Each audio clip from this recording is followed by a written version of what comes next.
in many previous videos, perhaps more than many, innumerable previous video, I have shared with you the idea that everyday reality, this one, the waking state, is a lucid dream in a vivid now. That's in the waking state. You're, of course, familiar with the dream state at night, which looks more ephemeral, a little more hazy than this very clear dreamscape that we experience during the waking state.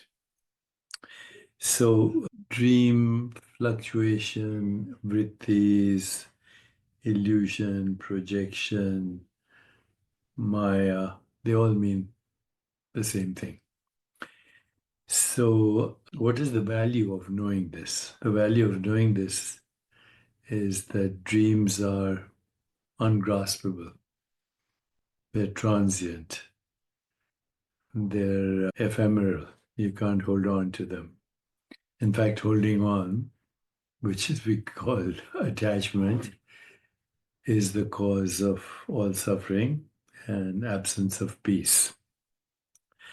So let's examine the idea that we can actually understand that dreams are projections of the mind, both at night and during the waking state.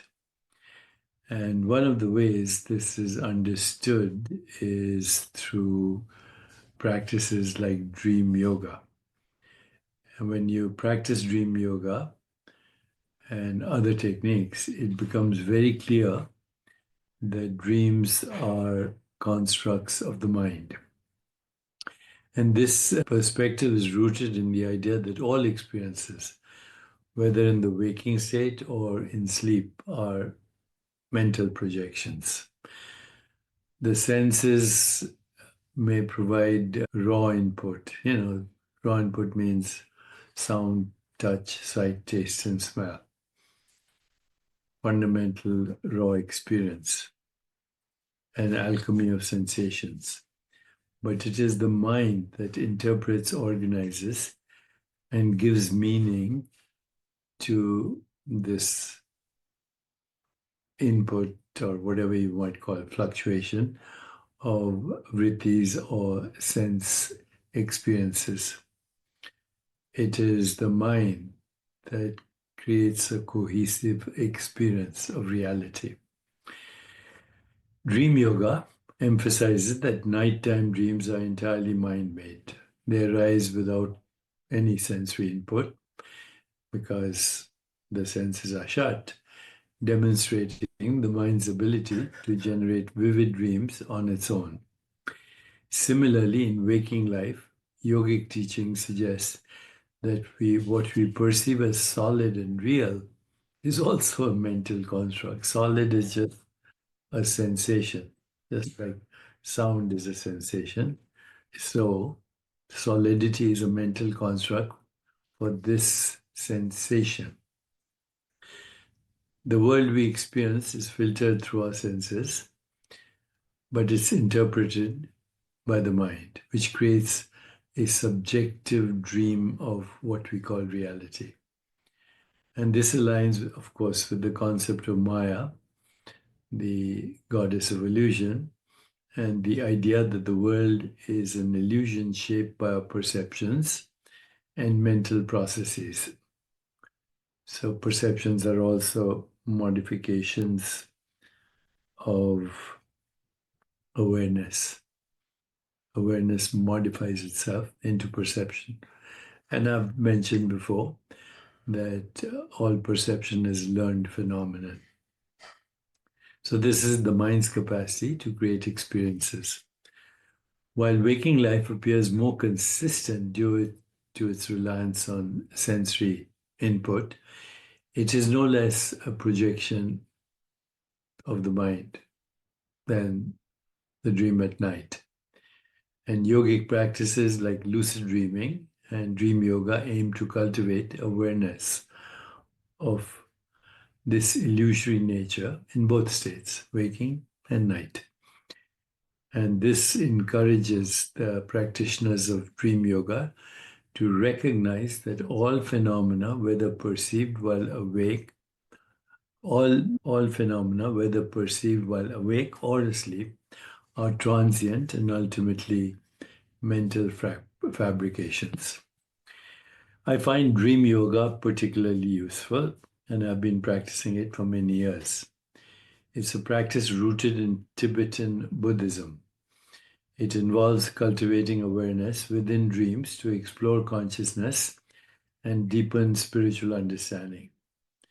The steps to practice dream yoga typically involve preparation during waking hours, specific techniques before sleep, and intentional actions within the dream state.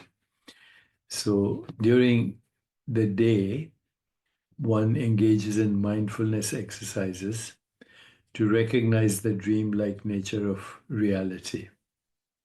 Okay, when you practice mindful awareness of any experience, you see it as transient and fleeting.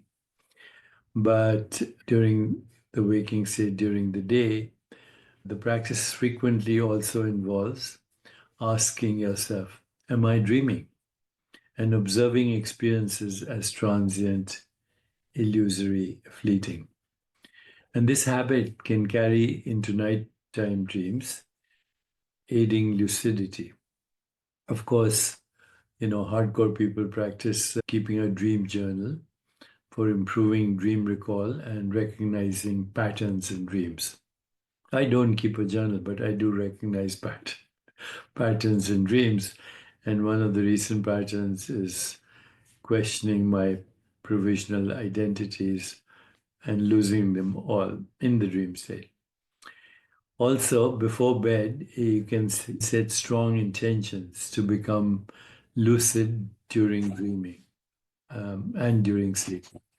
Techniques like throat chakra meditation or visualizing peaceful imagery can help focus the mind and prepare it for awareness in dreams. Of course, Tibetan paintings and tankas. See this painting behind me, this one.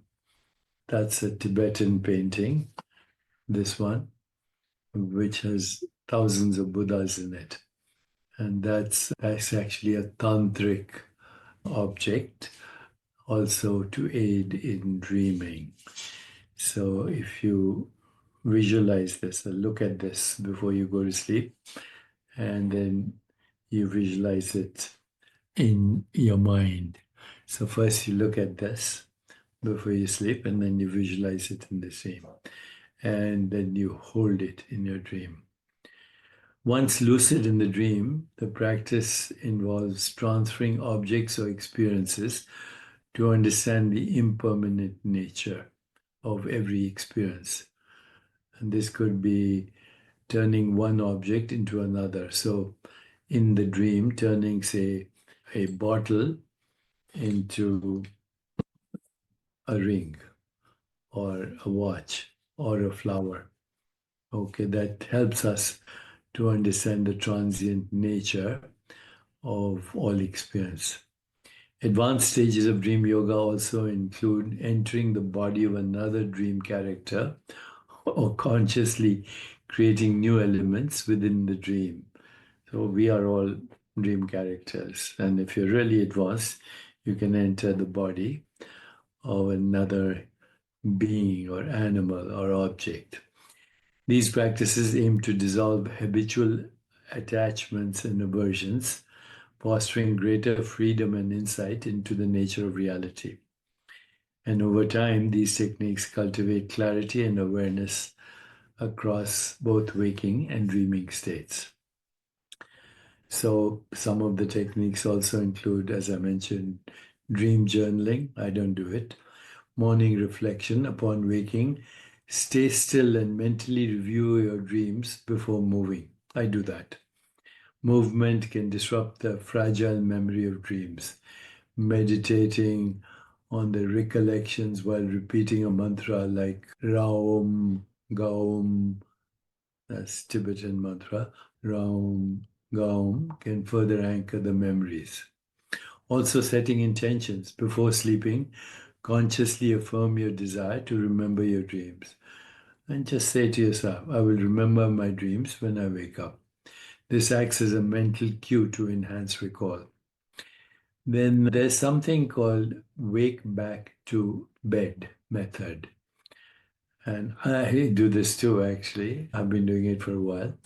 Wake up about 2 hours before your usual time.